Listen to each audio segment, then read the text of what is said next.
J'ai été longuement prévenu à l'avance de mon intervention et du cadre de mon intervention. Mais si je comprends bien, on est là pour soutenir Marie-Noëlle. Si je comprends bien, nous sommes là réunis, chers amis, chers camarades, pour soutenir la candidature de Marie-Noëlle Lienemann. Plus fort encore, voilà. Et donc, je voulais évoquer à cette occasion un sujet qui me préoccupe et qui est un sujet d'actualité. Il se trouve que nous sommes appelés, je dirais, Emmaüs Solidarité, à gérer le dispositif d'accueil que met en place la ville de Paris pour les migrants primo-arrivants sur Paris. Et je voulais vous livrer quelques réflexions politiques à cette occasion qui me préoccupent grandement. On assiste aujourd'hui à un délire médiatique anti-émigré exceptionnellement élevé, avec des arguments qu'on n'avait jamais entendus depuis 1935 ou 1940. Et on peut en même temps regarder les choses en face. C'est très complexe.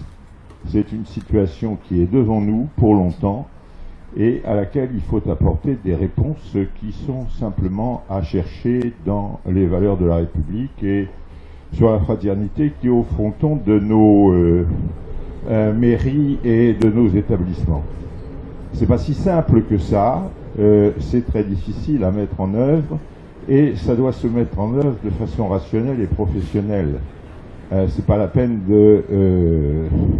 d'essayer de mettre en œuvre des solutions à partir de discours. C'est à partir des solutions qu'on peut construire un discours cohérent sur la prise en charge et la manière de faire avancer les choses.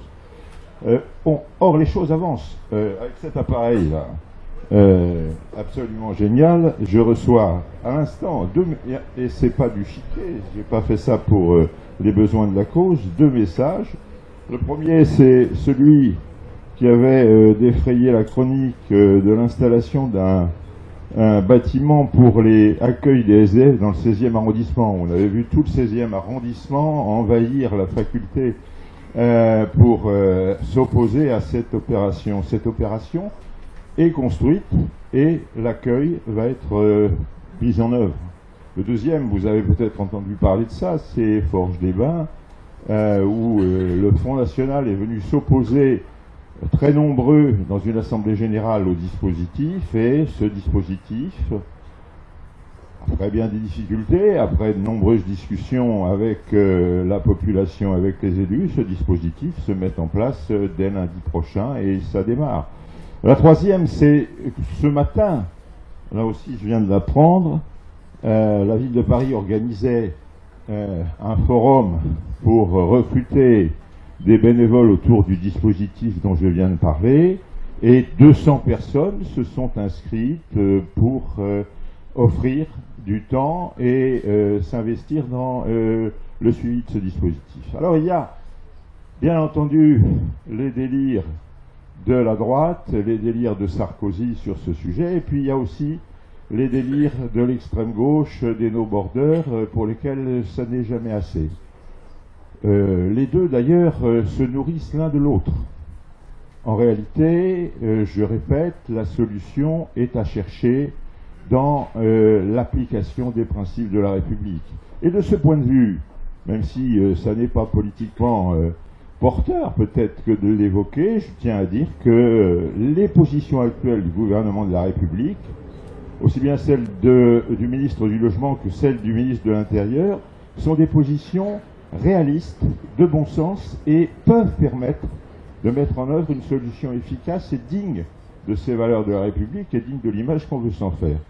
Autrement dit, puisque, si je comprends bien, la question c'est au-delà de la candidature de Marie-Noëlle de savoir à quel courant ou tendance ou personne il faudra se rallier, j'ai écouté avec un peu de regret ce qu'a pu dire Arnaud Montebourg sur le sujet sur Antenne 2, je l'ai trouvé un peu vague, un peu flou.